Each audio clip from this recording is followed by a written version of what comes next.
Yeah, thanks. My name is Tapani Raiko. I'm a professor at the Aalto University. And yeah, I'm here to tell you about what you need to know about artificial intelligence today. So, AI has had an Achilles heel for the past 60 years, and it's perception in the natural environment. So I'm borrowing XKCD here, that checking whether a photo has a bird in it or not has been a very, very difficult task. So give me a research team and 5 years. So let's see. But what has been happening recently is things have been changing rapidly.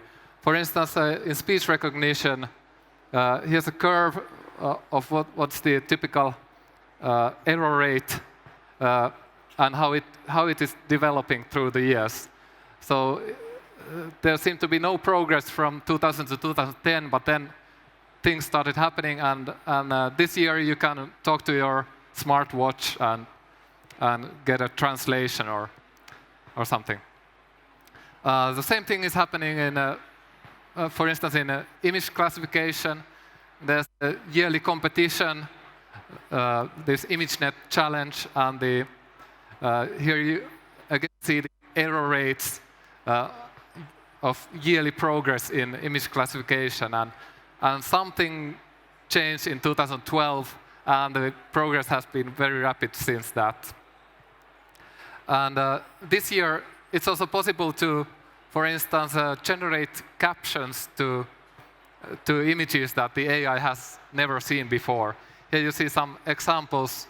For instance, the top left corner, woman is throwing a frisbee in a park, and it also, you can visualize where the AI is paying attention when it's saying the word frisbee, and it's looking at the frisbee. So it's really starting to understand what is there in the image.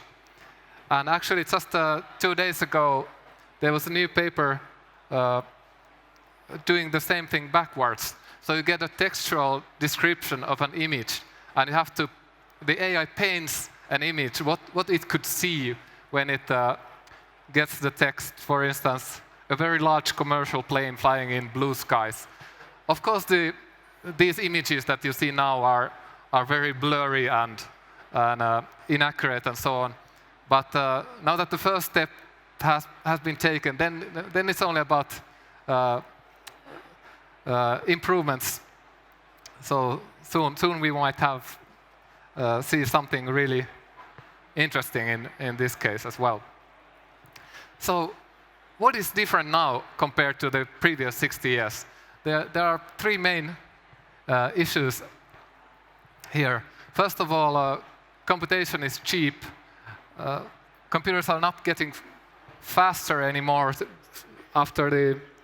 since 2005 or so, but like each core is not faster, but there are more and more cores, and a typical GPU, so your graphics card, might have something like 2,000 cores working in parallel, and that's how all these results are produced.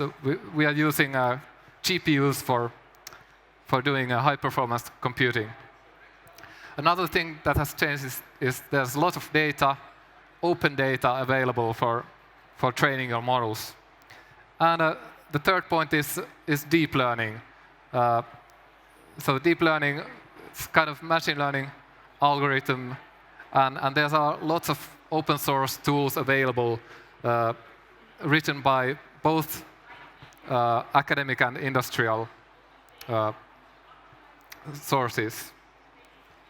So what is this deep learning? I'm borrowing a slide from Professor Jan LeCun. It's about getting the raw input and doing multiple levels of different abstractions. So for instance, if you process an image, you first find simple features such as edges and colors, and then you give those results, those features, onward to the next level that is doing something more on top of that. All of these steps are non-linear, and at the end you can have a very complicated non-linear processing to your input, and that's what needed with natural data. And all these steps are learned from data, so you don't need an engineer to build your features, but they are learned automatically from data. So, and you can use those deep networks also to create some art. Here's a picture from a student of mine. Thank you very much.